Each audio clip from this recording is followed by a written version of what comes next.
변화의 시작, 친절이라는 제목으로 오늘 하나님께 주신 귀한 은혜를 나누도록 하겠습니다.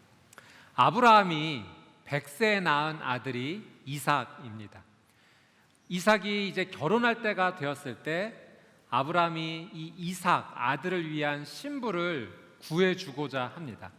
이 아브라함에게는 신실한 종이 한 명 있었는데요, 이 종의 이름이 엘리에셀입니다. 이 엘리에셀에게 부탁하기를 지금 이 가나안 땅에서 이삭을 위한 신부를 구하지 말고 메소포타미아까지 가서 그곳에 있는 내 친척들 가운데, 아브라함의 친척들 가운데 이삭을 위한 신부를 구해달라고 요청을 합니다.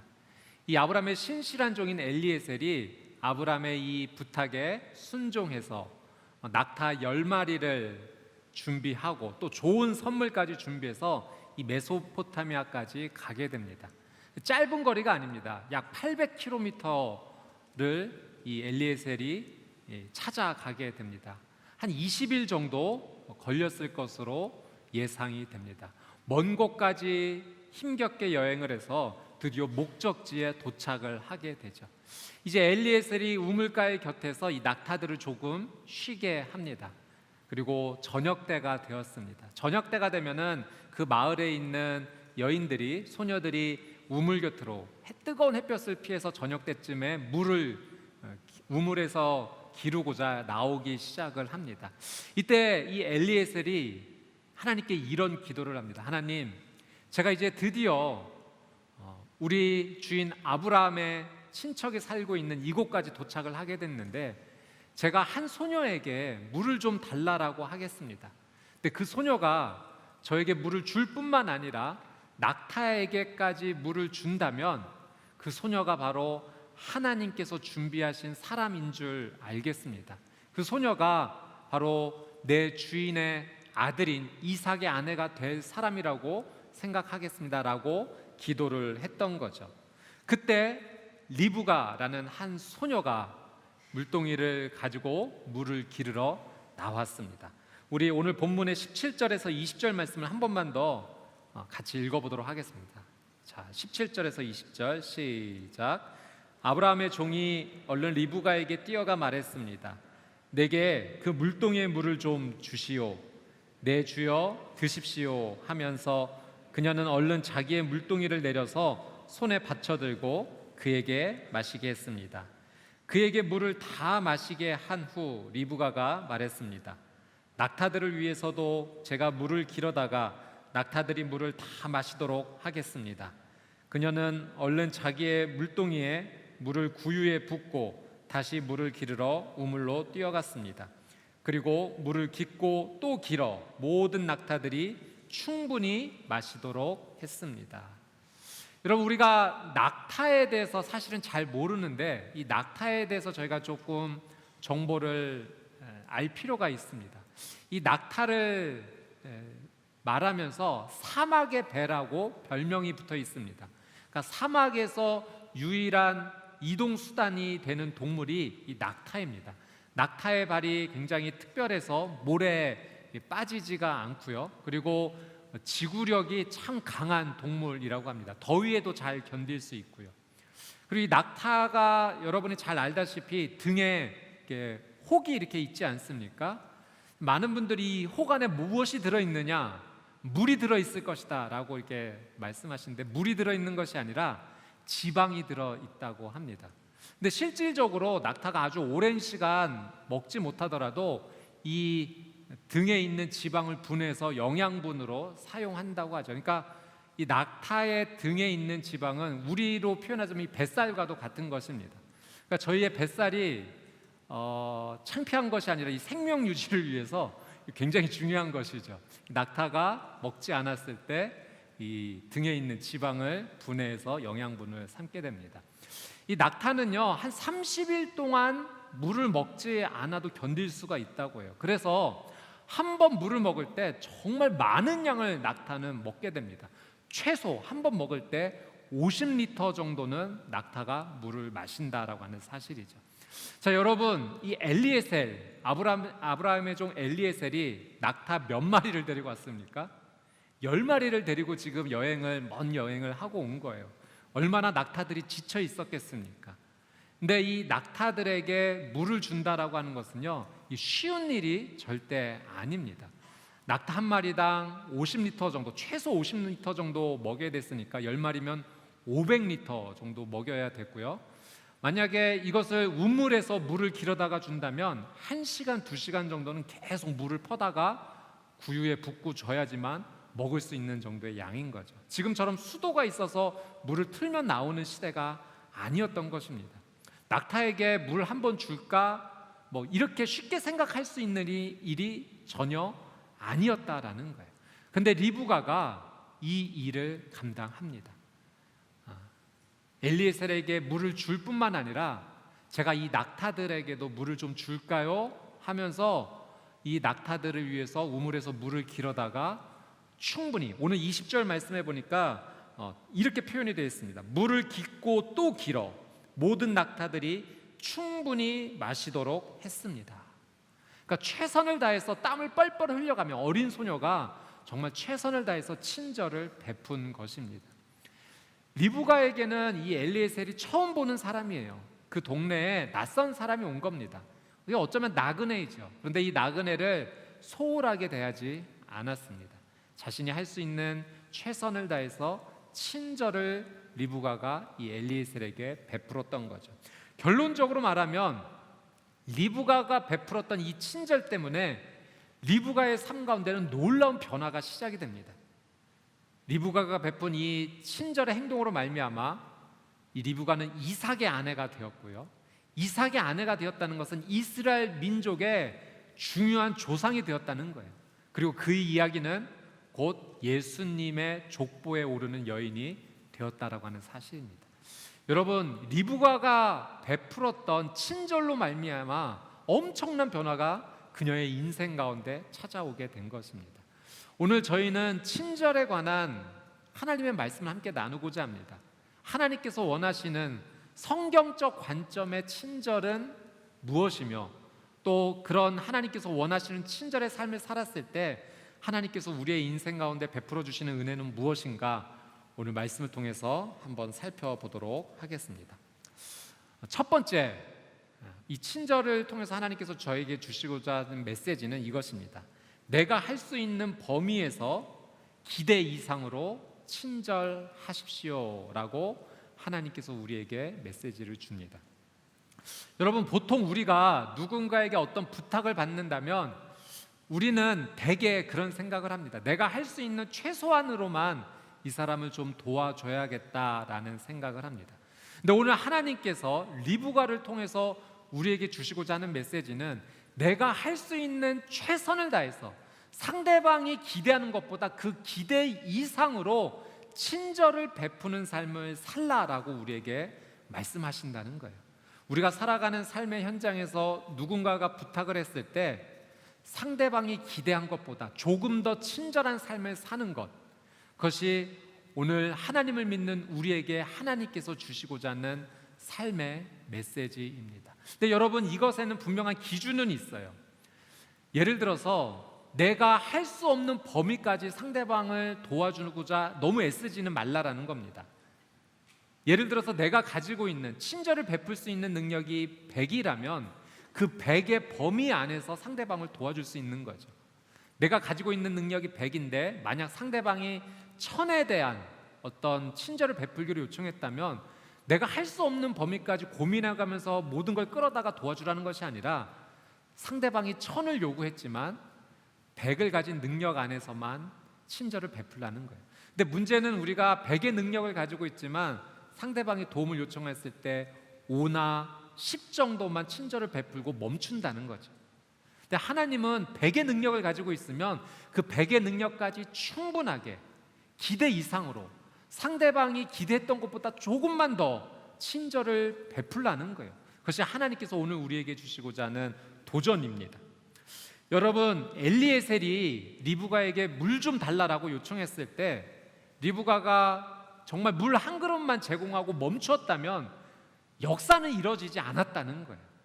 그 물 한 그릇을 줄 수 있는 그 친절과 플러스 알파로 조금은 힘들지만 리브가의 입장에서는 내가 그래도 이 정도는 할 수 있을 거야 라고 낙타에게 물을 주겠다라고 말을 했다라고 하는 사실이죠.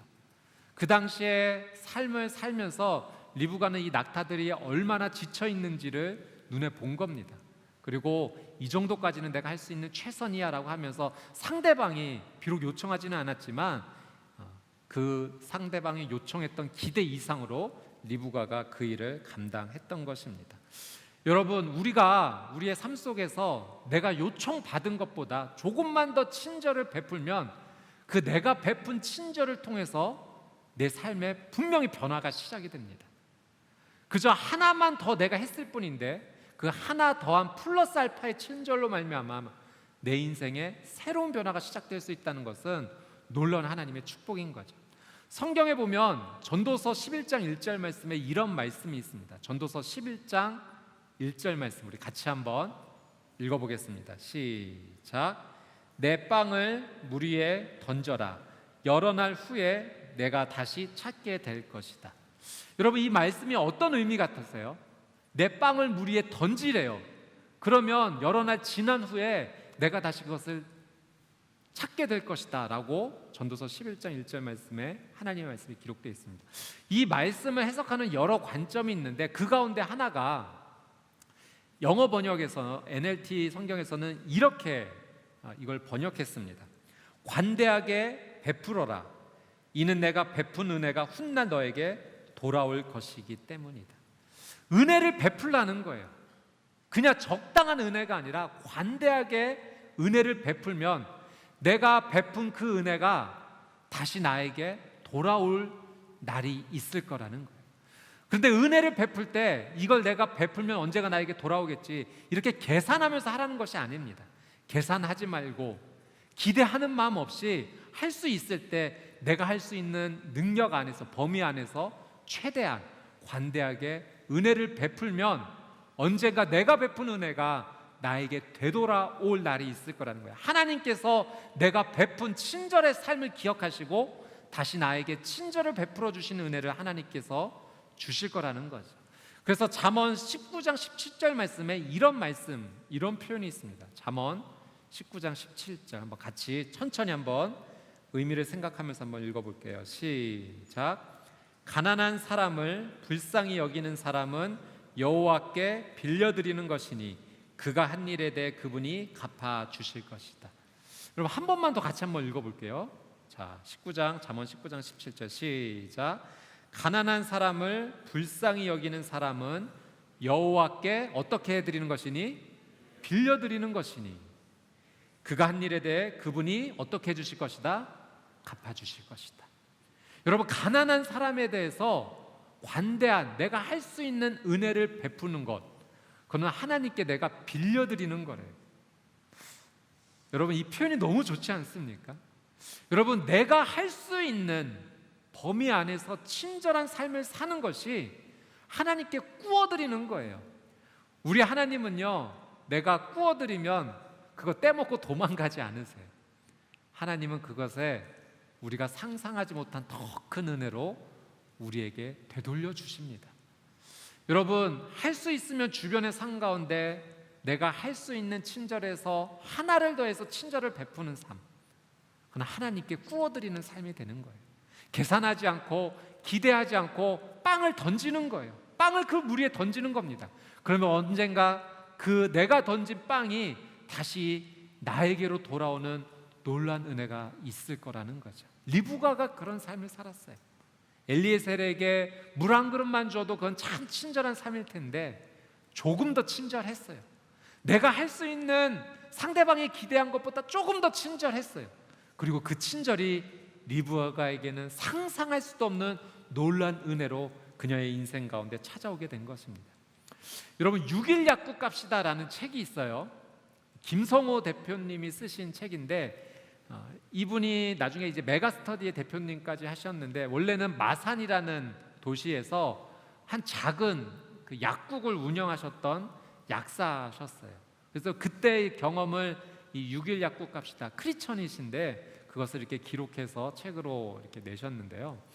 한 번은 이 김성호 대표님이 이렇게 시외버스를 그 당시에 이렇게 지나가다가 한 택시 기사 기사님이 잔돈을 바꾸는 걸 보셨어요. 그러니까 그 당시에는 손님들이 이제 현금으로 돈을 내면 잔돈을 거슬러줘야 되기 때문에 택시 기사님들이 잔돈을 항상 많이 이제 준비를 해 두셨던 거죠.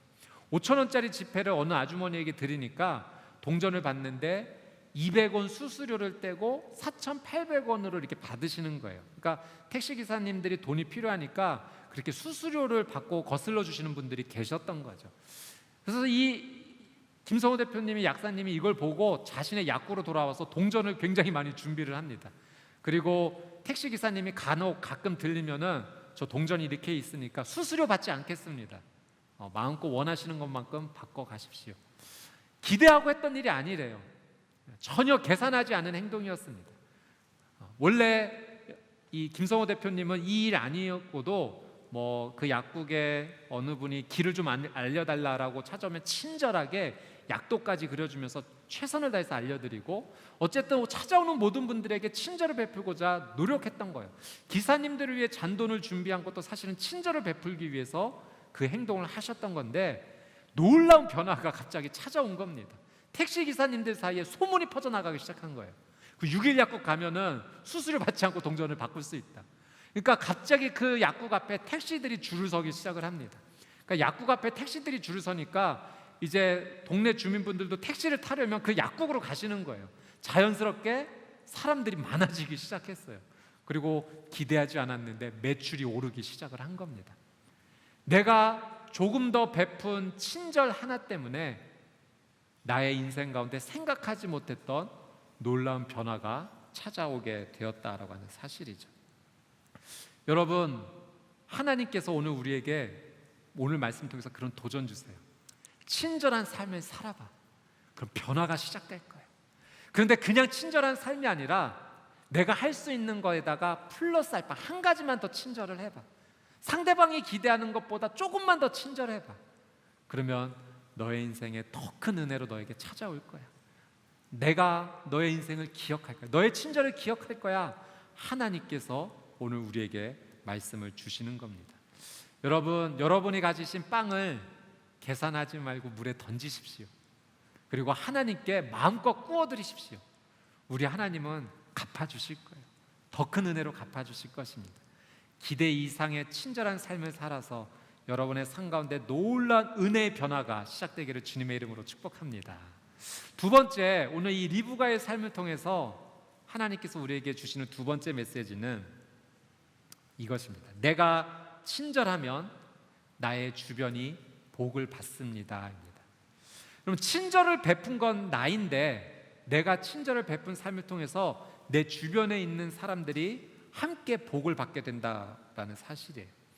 여러분, 리브가가 이 엘리에셀에게 물을 주고 또 낙타들에게 물을 다 먹이게 되었을 때 드디어 이 엘리에셀이 자신의 정체를 밝힙니다. 나는 아브라함이 보낸 사람입니다. 그래서 목적을 가지고 이곳에 왔는데 당신의 가족 어른들을 좀 만나고 싶습니다. 그래서 이 리브가에게 금팔찌도 선물하고요, 코걸이라고 성경에 표현됐는데 이도 선물을 하는 거죠. 리브가가 깜짝 놀랍니다. 그리고 어른들에게 가서 제가 이런 사람을 만났습니다 하고서 엘리에셀을 초청을 해서 이제 어른들끼리 만나게 합니다.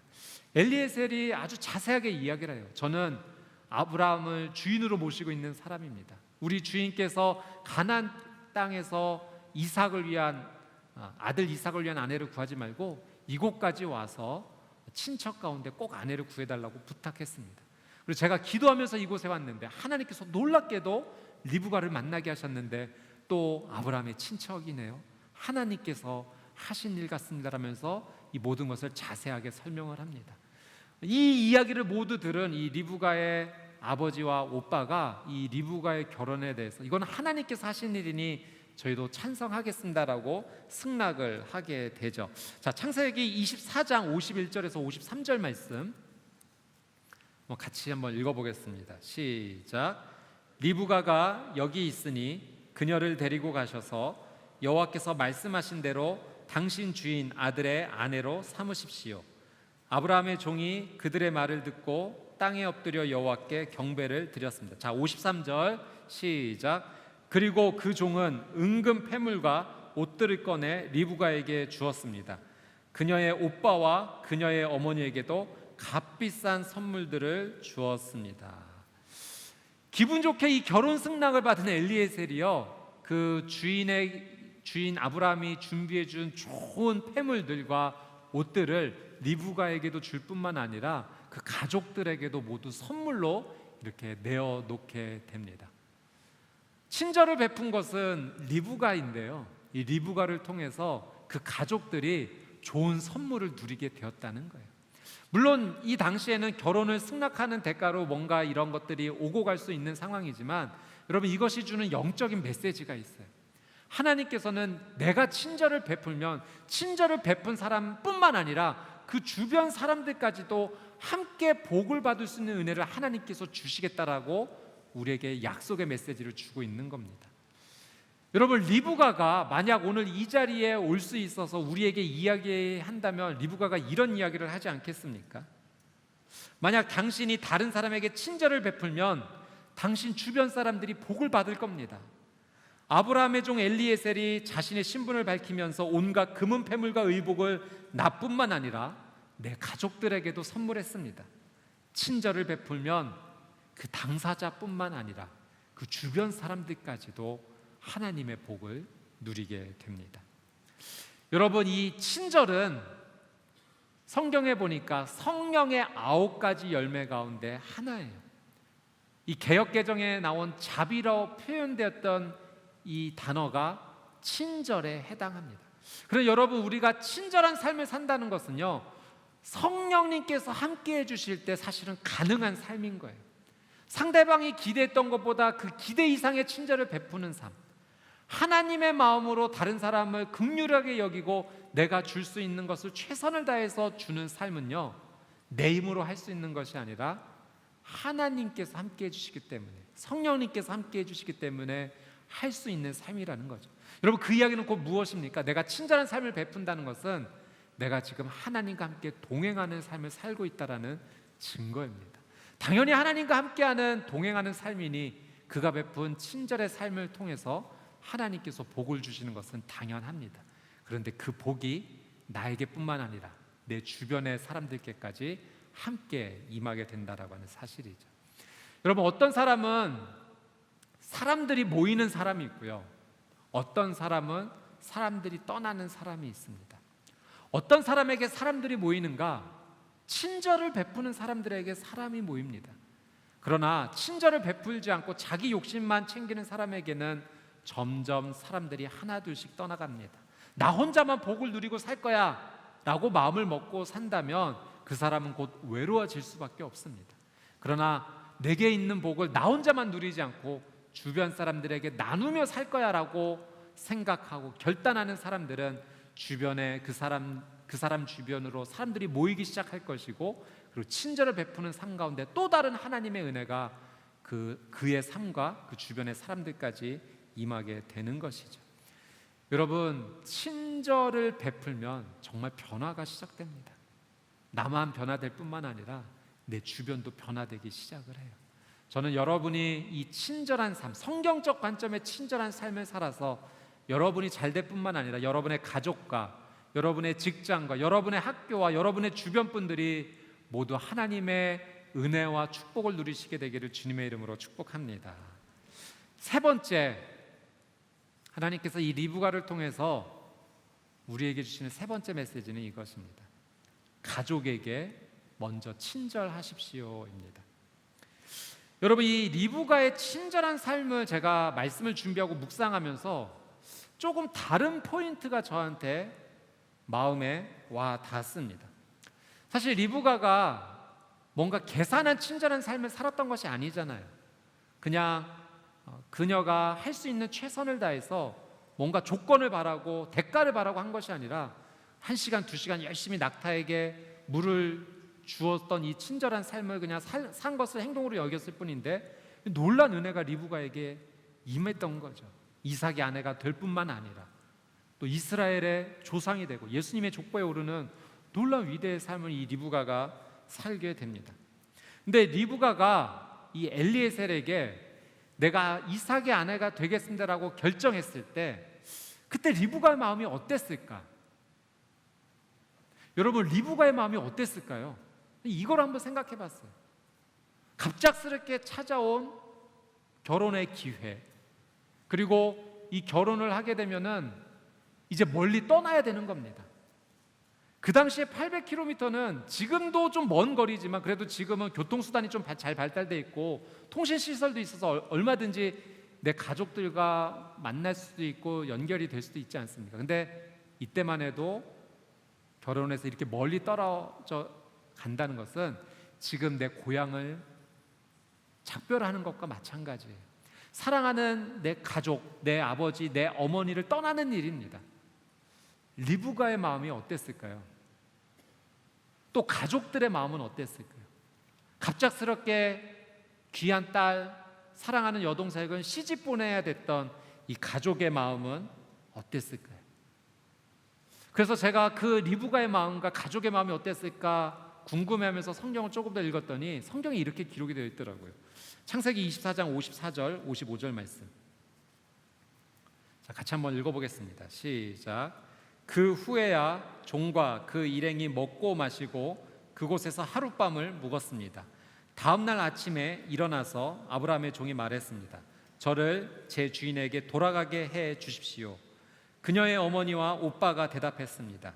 이 아이가 우리와 함께 한 10일쯤 더 있다 가게 해 주십시오. 여러분, 다음 날 일어나자마자 엘리에셀이 이제 떠나겠다는 거예요. 결혼 승낙을 받고 저 이제 출발해야 됩니다. 그러니 보내주십시오. 그랬더니 이 리브가의 어머니가, 리브가의 오빠가 지금 떠나신다니요. 열흘만 이 아이와 좀 더 있게 해주십시오. 여러분, 이해가 되지 않습니까? 지금 리브가가 결혼한다는 건 너무 행복하고 너무 기쁜 소식인데 이제 떠나면 언제 볼지 모르는 그런 상황인 겁니다. 리브가의 결심으로 그날 떠나기로 결정했지만 리브가의 마음은 어땠을까? 또 가족의 마음은 어땠을까? 영상을 하나 준비했는데요. 이 영상을 한번 보신 후에 이 리브가의 마음, 또 리브가의 가족의 마음을 한 번 더 생각해 보도록 하겠습니다.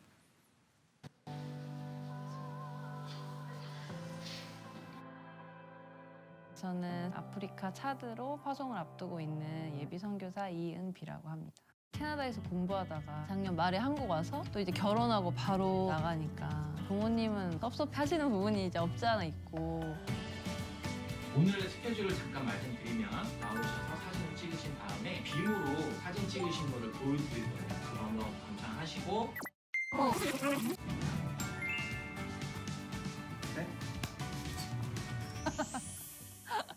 저희 부모님은 개척교회도 하고 되게 어려운 순간들이 많았는데도 신실하게 하나님 따라가시는 모습 잘 보여주셨기 때문에 진짜 감사하다는 생각이 들어요. 일단 찍은 거 여기 보여줄 테니까 한번 보세요. 준비됐습니다.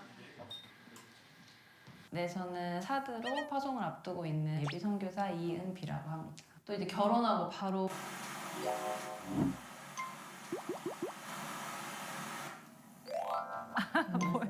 이은비 선교사의 아빠 이진우, 엄마 박태옥입니다.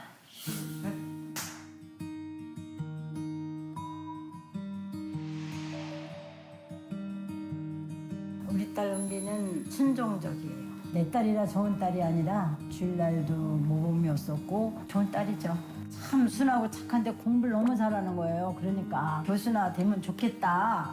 은비는 피아노 반주를 잘하기 때문에 제가 목회하는 동안 큰 후원자였죠. 자기의 어려운 시간이 많이 있었을 터인데 그런 부분들을 내색한 적이 거의 없고요. 나를 닮은 부분이 많이 있는 것 같아요. 낙천적이라고 해야 되나? 선교 여정에 대해서 염려를 전혀 안 해봐요. 오히려 우리가 걱정하죠, 대신.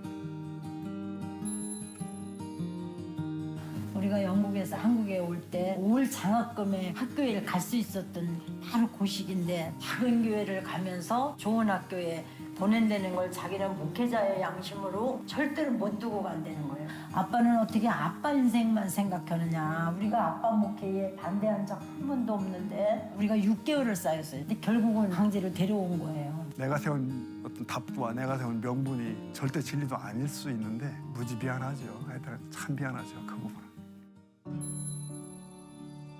은비가 중국에서 사역할 때 한번 거기서 만났는데 내가 중국을 자주 전화했기 때문에 도로 사정을 잘 알고 있고 교통이 보통 복잡한 게 아닙니다. 그 사고도 많이 나고요. 거기 뭐 역주행도 뭐 다반 사고. 근데 그들 때문에 우리 은비가 있는 거예요. 근데 이 녀석이 자전거를 타고 앞에 막 가면서 뒤따라오라고 앞뒤로 쭉 가는데 그게 그냥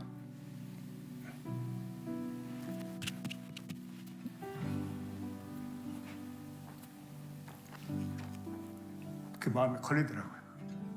근데 이제 이번에 아프리카를 간다고 그랬을 때는 목회자가 아닌 아빠나 엄마의 신앙이 나오더라고요. 남이 딸이 아프리카 선교를 간다고 그랬으면 아, 참 자랑스럽다. 넌 어떻게 그렇게 생각을 했니 했을 텐데 막상 내 딸 내 사위가 간다고 생각을 하니까 내가 이 땅에서 쟤를 몇 번 더 볼 수 있을까? 정말 하나님 앞에 부끄러운 사모의 마음으로 하나님 쟤를 말리시면 어떻겠습니까? 기도를 하고 붙잡고 욕도 하고 사정도 하고 그런 마음으로 지금도 사실은 안 편해요. 아프리카 차드라는 말을 이제 전에 듣고 제가 나름대로 지식이 있다고 생각했는데 차들 잘 모르더라고요. 그래서 차드가 뭐지? 이렇게 했더니 아프리카의 3대 빈국 가운데 이제 하나라고 그러더라고요. 많이 고생하겠구나. 딸, 엄마 아빠 두고 이영물리로 떠난다고 그럴 때 너무 괘씸했어. 그래도 좀 자주 볼 수 있었으면 좋겠는데 하나님 보시기에 부끄럽지 않게 최선을 다하는 선교사가 되기를 바랄게. 은비야, 그동안 고마웠고 미안했고 그리고 사랑한다. 큰일뿐만 아니라 작은 순간순간 하나님과 함께 행복했으면 좋겠다. 넌 잘할 수 있어. 그렇게 믿는다.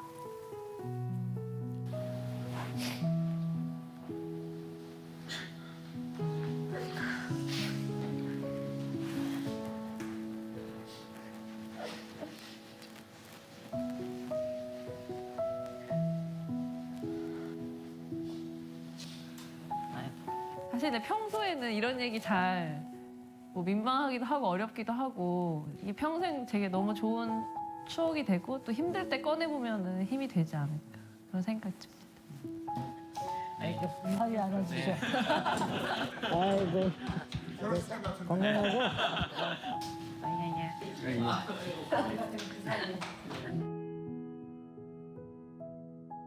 제가 찍은 거는 어디라는 거예요? 내가 이제까지 잘 크고 주님께 순종하면서 살 수 있었던 거는 엄마 아빠의 기도가 너무 크고 즐거울 때나 슬플 때나 어떻게 하나님 앞에서 살아가야 되는지 너무 잘 보여주셨기 때문에 감사하다는 생각이 들어요. 엄마 아빠 사랑하고 감사합니다. 네. 네, 감사합니다. 부모님을 두고 아프리카 차드로 선교사로 떠나야 되는 이 딸과 사위의 마음이 어땠을까요? 또 그렇게 자녀를 먼 곳까지 보내야 되는 부모님 마음은 어땠을까요? 여러분 성경으로 다시 한번 돌아와 볼까요? 떠나는 리브가의 마음은 어땠을까요? 보내야 됐던 가족의 마음은 어땠을까요? 그 사랑과 그리움, 또 아쉬움, 여러 가지 복잡한 미묘한 감정이 이 리브가의 성경 이야기에 써여 있진 않지만 담겨져 있는 겁니다. 여러분, 하나님께서 오늘 이 말씀을 통해서 우리가 친절한 삶을 살라라고 우리에게 영적 교훈을 주세요.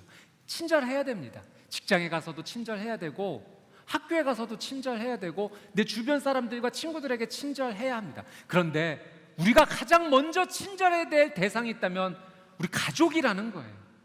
여러분, 다른 사람에게 아무리 친절하고 우리 가족에게 친절하지 않다면 진짜 친절일까요? 하나님께서는 그렇지 않으시다는 거예요. 여러분, 친절해야 되는 삶을 사는 것이 맞는데 그 친절은 바로 내 가까운 가족에게 먼저 시작해야 된다는 겁니다. 가족에게서 시작된 그 친절한 삶이 흘러서 내 주변의 삶까지 흘러가게 된 거죠. 여러분, 리브가가 어쩌다가 한번 운이 좋아서 걸려서 친절한 삶을 살았는데 이렇게 큰 변화의 삶을 살게 된 걸까요? 그렇지 않아요. 가족에게 먼저 친절한 삶을 살았던 거예요. 가족 안에서 서로를 사랑하는 삶이 형성되어 있었던 거예요. 그래서 그런 자연스러운 친절한 삶이 낯선 이방인 나그네를 보게 됐을 때 그냥 지나치지 못하고 제가 어떻게 낙타에게라도 물 좀 줄까요? 자연스럽게 그 친절한 삶이 흘러나오게 되었던 거죠. 여러분, 하나님께서는 오늘 우리에게 사랑하는 가족들에게 친절해야 한다라고 말씀하십니다. 여러분, 우리 가족들 계속 볼 수 있을 것 같지만 보지 못하는 상황이 올 수도 있는 거예요. 갑자기 멀리 떠나야 되는 상황도 있고 쉽게 얼굴을 마주 대하기 어려운 상황이 올 수도 있는 거예요. 그러니 함께 할 수 있을 때, 서로 얼굴을 마주 대할 수 있을 때 여러분 조금 더 사랑해야 하는 것입니다. 예수님께서 이 땅에 오셔서 우리에게 몸소 보여주셨던 그 모범이 바로 친절한 삶이셨어요. 그 친절은 곧 사랑이셨죠.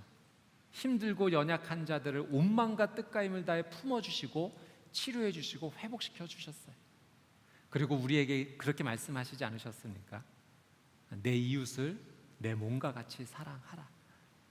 여러분, 우리가 친절한 삶을 산다는 것은요, 예수님의 삶을 따라 살아가는 삶입니다.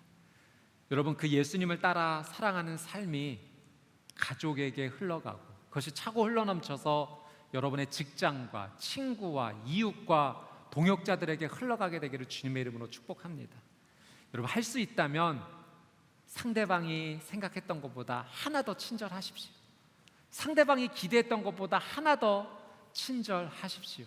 여러분의 그 친절을 통해서 여러분뿐만 아니라 여러분 주변이 함께 복을 받게 될 것입니다. 여러분이 기대하지 않고 계산하지 않고 던진 여러분의 친절의 빵이 은혜가 되어 언젠가 여러분의 삶 가운데 다시 돌아오게 될 거예요. 하나님께서 갚아주실 거예요. 여러분의 삶과 여러분의 주변 가족과 여러분의 직장도 복을 받게 될 것입니다. 여러분, 변화가 시작됩니다. 하나님의 말씀에 순종하는 친절한 삶을 통하여 변화가 시작될 것입니다. 여러분이 그 변화의 주인공이 되시기를 주님의 이름으로 축복합니다. 함께 기도하겠습니다. 참 좋으신 하나님 아버지, 오늘 리브가의 삶을 통해서 나의 삶에서 어떻게 살아야 할지 하나님 말씀해 주셔서 감사합니다. 예수님께서 이 땅에 오셔서 많은 사랑의 삶, 많은 친절의 삶을 몸소 보여주셨듯이 나도 그 예수님의 삶을 본받아 살아가기 원합니다. 하나님, 친절하겠습니다. 무엇보다 가족에게 친절하고 그리고 직장과 또 삶의 자리에서 친절하겠습니다. 예수님의 마음을 가지고 친절하겠습니다. 내가 할 수 있는 범위 안에서 상대방이 기대하는 것보다 조금 더 친절하겠습니다. 하나님, 제가 가지고 있는 빵을 물 위에 던질 때 다시 하나님의 놀라운 은혜로 나의 삶과 우리의 가족과 내가 살아가는 삶의 자리에 풍성히 돌아오게 하여 주시옵소서. 오늘 이렇게 기도하시는 한 분 한 분의 성도님들을 주님 기억해 주시고 삶의 어려운 형편과 급한 기도의 제목 위에 하나님 자비와 긍휼을 더하여 주셔서 하나님 회복되고 다시 일어서는 우리 귀한 성도님들의 삶이 되게 하여 주시옵소서. 감사드리며 살아계시고 역사하시는 예수 그리스도의 이름으로 기도드리옵나이다. 아멘.